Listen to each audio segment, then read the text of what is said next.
Hello,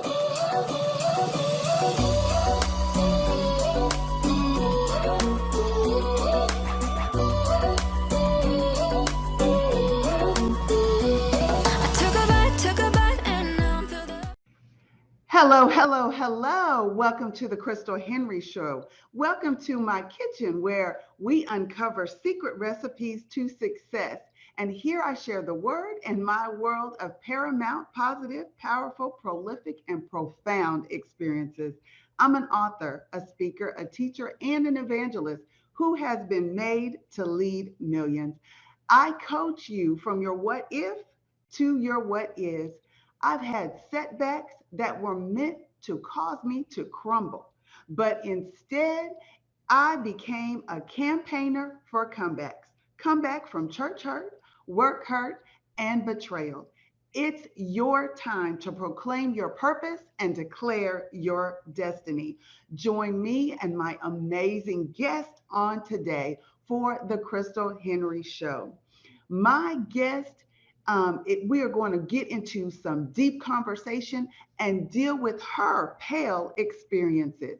She is a CEO of Step Into Purpose. She is a self-improvement expert. She's been a nurse for 25 years, and we are going to experience some of the ways she has had success.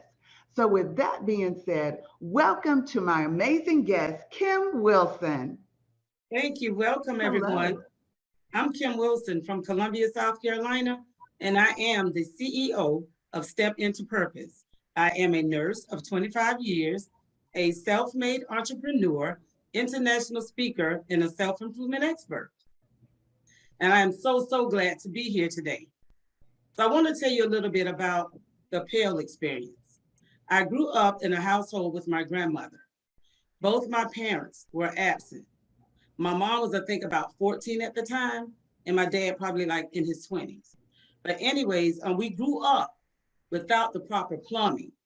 We had to use the bathroom on a pail, an actual pail.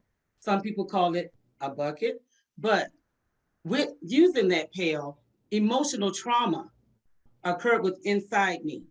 And with the emotional trauma came the physical trauma too, which made me feel like I was ugly, not attractive at all. Like, who would look at me if I didn't want to look at myself? And the emotional part was just not feeling worthy at all.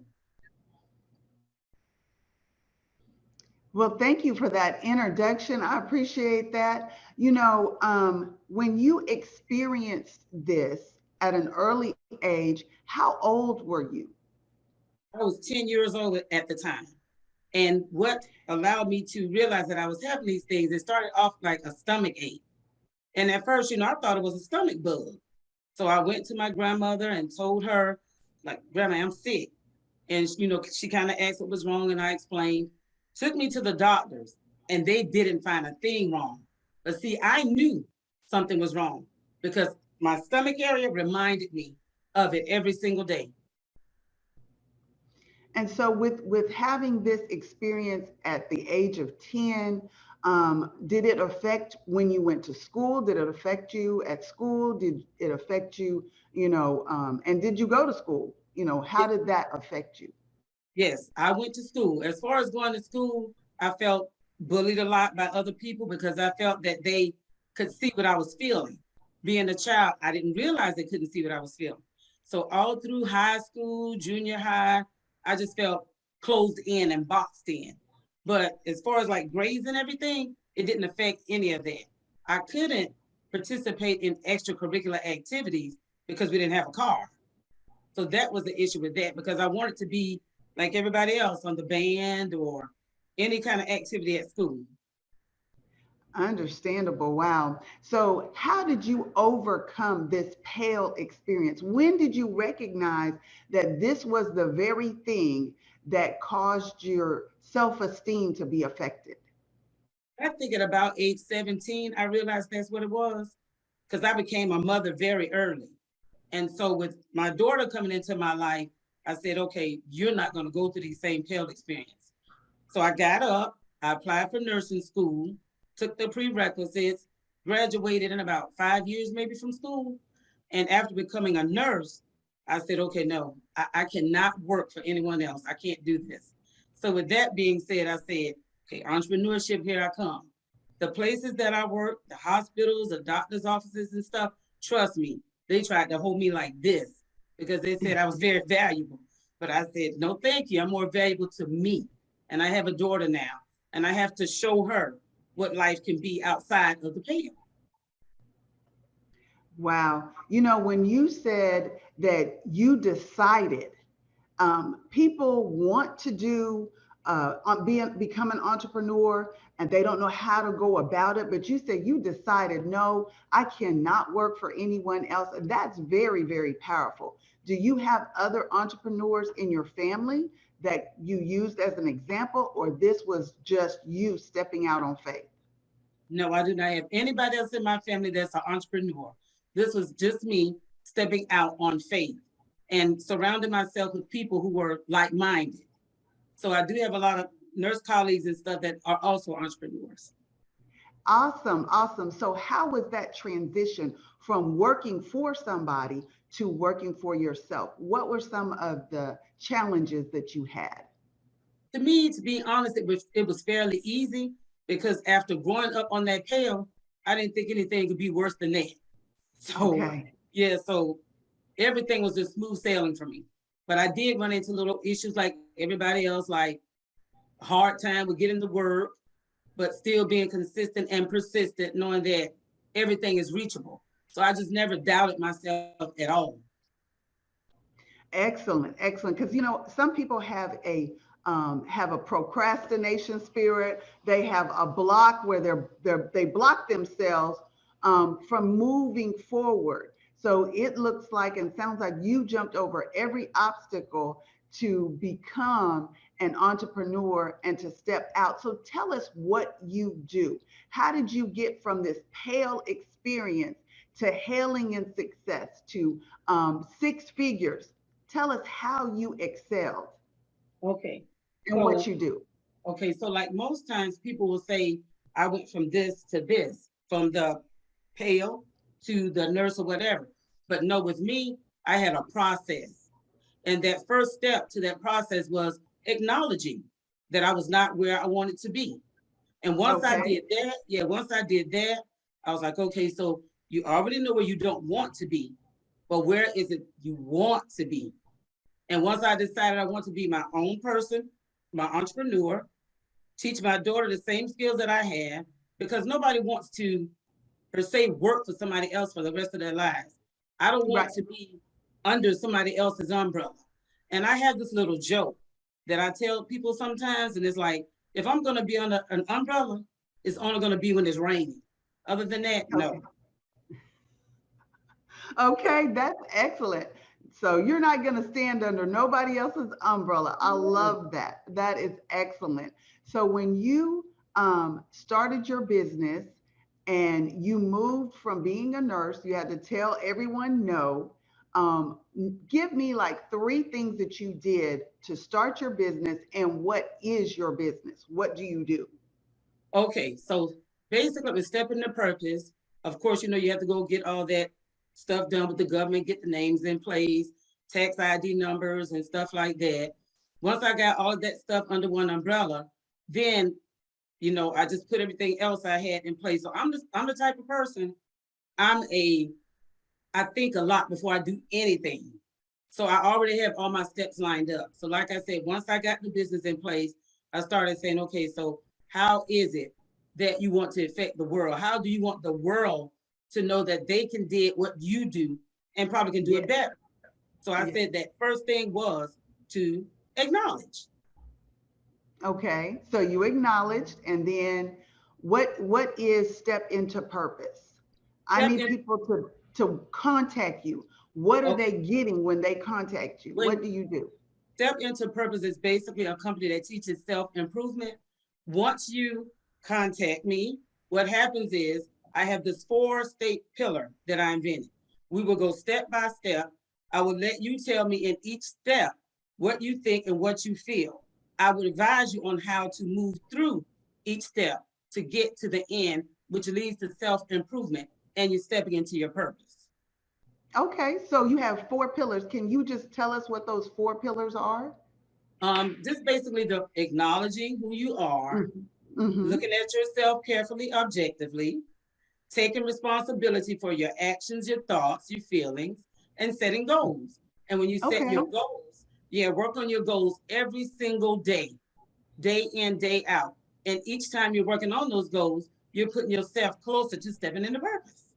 Okay, okay. So if I came to you today and I said, God gave me this book called Made to Lead Millions, and I'm ready to get off my job, I know I don't need to be under anybody else's umbrella. So, what would you tell me to do? First thing I would tell you is to sit down with me and let's talk about your plan, because you cannot have a plan without moving into action. So that's why I Okay, always say that first step is acknowledging what it is that you, where it is you don't want to be and where it is you're trying to go. So we have to come up okay. with a system and a plan. Okay, so that plan, that's excellent because I love to plan. I'm a planner. And so and people need to know that there is a process in success, that there is a process to get you to your purpose, and to plan that way through. So I love that you said that, Thank you. that you will help people plan because, we need to know, we need to be coached in how to get there because a lot of people don't know what their purpose is and they don't know how to get to their purpose. And so you spent 25 years as a nurse, right? Yes, I have. And as a nurse, you worked for other people. So there were some things, some skills that you developed in your work, and that can still be a part of your plan for your purpose. Yes. So can you tell me that pail experience? Were you using a pail because there was no water in the house, electricity off? What was it, a poverty situation? What was that pail experience that you said, this is the worst I've ever had it, so I'm never going back there. Now this is where I want to go. And have Okay. you arrived at that place yet? Okay. So it was actually the using the pain Hmm. and seeing my grandmother, like I said, who raised me, just go to work and work so hard, but still had nothing. Nothing. Yeah, nothing. So we grew up in a house where it was a 3 bedroom home. It was several. When I say several, several of us lived in that home. And we just shared Okay. that 3 bedroom. And like you said, when I started looking around, I'm like, oh no, this can't be like, even at 10, I realized these Hmm. things and I was like, oh no, I was like, when I get older, my grandmother's not gonna go through this anymore. I'm gonna make sure if I have kids, we're gonna have running water because that house had no running water at all. We had to go like to the neighbors, or it was a church in the community. We had to go to that church and get water. So we would catch the water in like the milk jugs. So Hmm. whenever, yeah, Hmm. whenever we got finished with those, we would go and catch a ride when we could and fetch Okay. the water. Okay. Yeah, come back. We had kerosene heaters because there was no heat, no air. So summertime, we would let up the windows, put a fan in the window. My grandmother would take those same water jugs and she would fill them up with water, freeze them for us. And then, we would get our cups, and that was her way of keeping us cool. Okay, okay. See, that's what people need to know, where you came from. So can you tell us where you are right now? What you are doing, how successful you are, the difference between your pail and your current situation. Okay. So the pail, never, never, ever again. I can promise you that much. I don't like it there. So today, I'm a 25-year nurse and I love it. I love people. So when I first became a nurse, I actually felt a lot of sympathy for my patients, and it was kind of like interfering. And so I went and said a prayer to God and said, "Look, if this is what you truly put me here for, to care for people, then teach me, show me the difference between empathy and sympathy." And He did it. Hmm. So, like you said, as far as the company and everything is concerned, I'm just keeping moving forward. I'm an entrepreneur of a multi six-figure company. I'm an international speaker and self improvement expert today. So Okay. like I said, I don't want anything. No. So I'm not where I want to be, but I'm figuring with this, the new platform and everything, and I want to go out and impact the world globally. Men, women, people of all ages to teach self-improvement. Amen. And so, what are some of the things that you did that improved yourself? I know you went to school, and I know you became an entrepreneur, but are there some things that you can tell us that personally changed your life? Yes. First thing I did was isolate myself from a lot of things. My grandmother, she didn't have us around negative things, but I'm the type of person, if I'm feeling some type of way, I learned to go to myself and internalize a lot of stuff and figure out what's relevant, what's not, irrelevant, what's irrelevant. And then once I did that, I started going closer and closer to God because I was already a spiritual person, but I grew Okay. more spiritually inclined to him.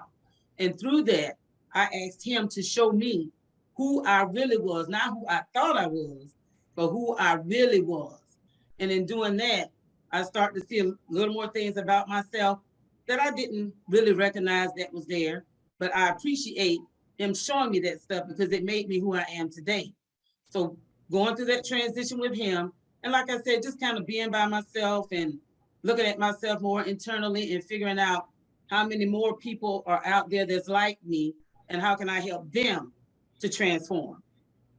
Great, great. Now I know that there's some things that I did to self-improve. I read books, I read scripture, and I journaled. Did you do any of those things like that, or did you listen or go to a special church or listen to a pastor preach that inspired you? What motivated you or keeps motivating you now? Okay, so when I look at, like you said, I have preachers, I like Joyce Meyer. I'll look at Sarah Jakes Roberts. I do read a lot of books that's going to educate me on self-improvement and fear and all that stuff like that. So just looking at them and looking at who they are and where they came from, it just keeps giving me that push to keep moving forward because I know that where I am today and where I could be, there's something greater. And I want every single bit of it. I totally feel you. When I stepped out on faith and wrote my book, Made to Lead Millions, I had to connect myself with different people. So the Lord, I prayed and asked God, God, connect me with people that are multimillionaires, that are earning six figures or teaching people to earn six figures. And so the Lord sent me to an amazing coach. And so that's what helped me get to that next level. Is there someone that the Lord connected you with that helped get you to that next level? Yes, I can actually say it's two people. The first coach here, her name was Joy Harris. And then that second coach that I'm currently working with now, she stays in Atlanta, Georgia, Lori Pelzer. But Okay. God also brought my great, great publicist into my life, Desiree Benson, that I'm so excited about working with. Amen. That is exciting.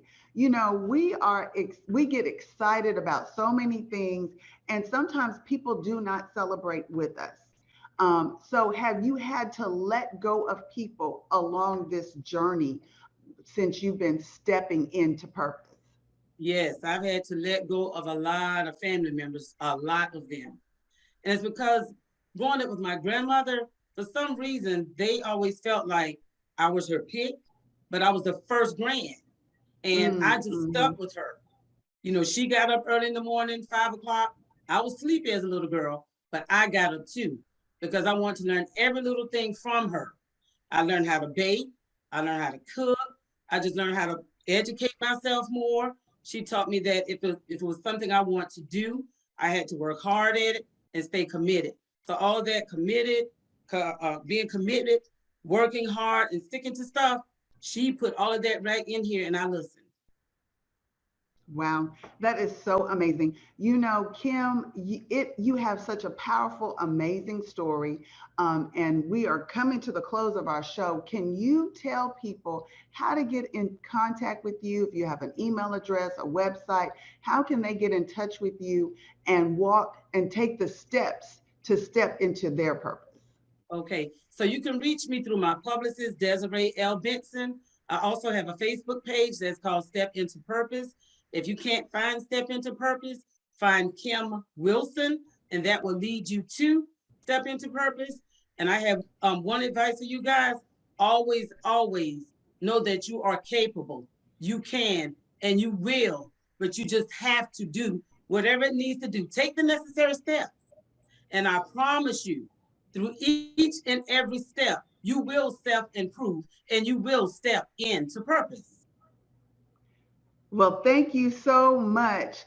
For our listening audience, please make sure that you connect with Kim Wilson, step into the number 2 purpose. So with that being said, I am Coach Krystal Henry. I just would like to let everyone know Made to Lead Millions is now available at Walmart.com, Barnes and Noble, Books A Million, as well as where it started at Amazon.com. So please get your copy today, and please go to krystalhenry.net for all the amazing merchandise that I have there. You can see there's a pillow behind me, and there's some great, amazing t-shirts and masks. So do not hesitate to go to krystalhenry.net and get your merchandise, online courses, as well as books. I hope you have enjoyed this purpose-filled show on today. We experienced from the pale to the purpose. So thank you so much for joining us. And hey, we have a cruise coming up. So please go to madetoleadmillionscruise.com and join us at sea. It's meant for you to see, SEE, yourself differently while at sea, SEA. Blessings to you. Thank you for joining me in my kitchen. God bless you all, and I'll see you next time on the Krystal Henry Show. Thank you, Kim. Thank you so much. It was a pleasure.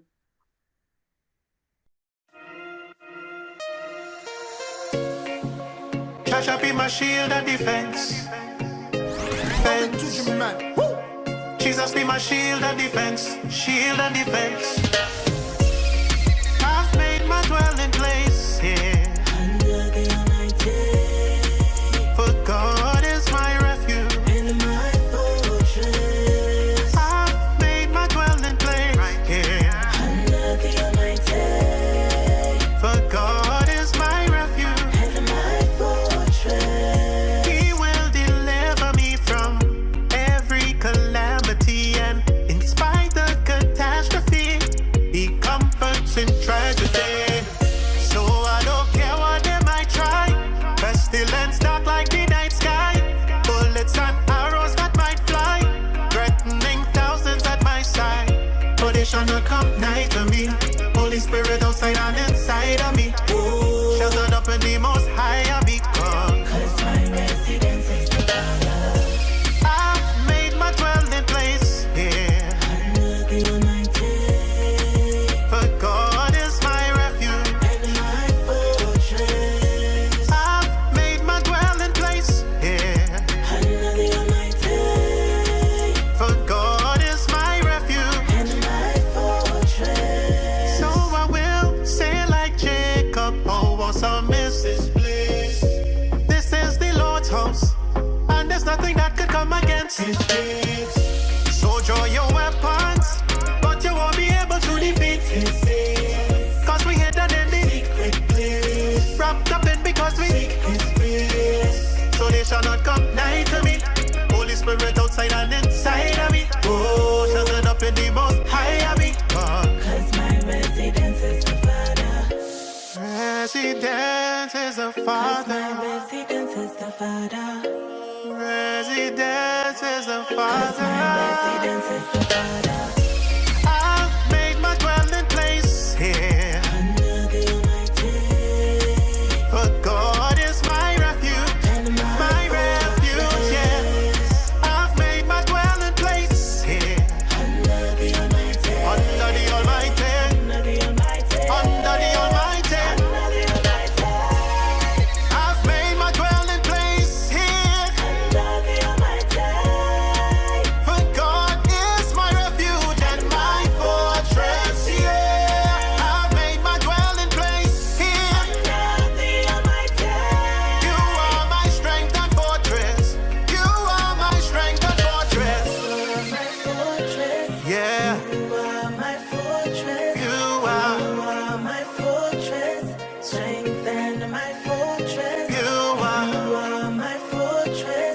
yeah. You are my fortress. You are, for God is my refuge. And my fortress.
I got the love of Jesus deep inside of me. Yeah.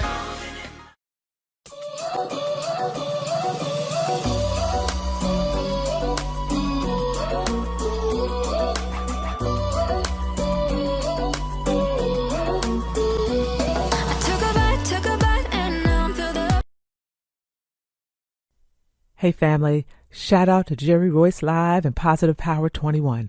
Make sure you check out the Weekend channel. It's not just for the weekend, but quality programming every day. Positive Power 21, feel the power.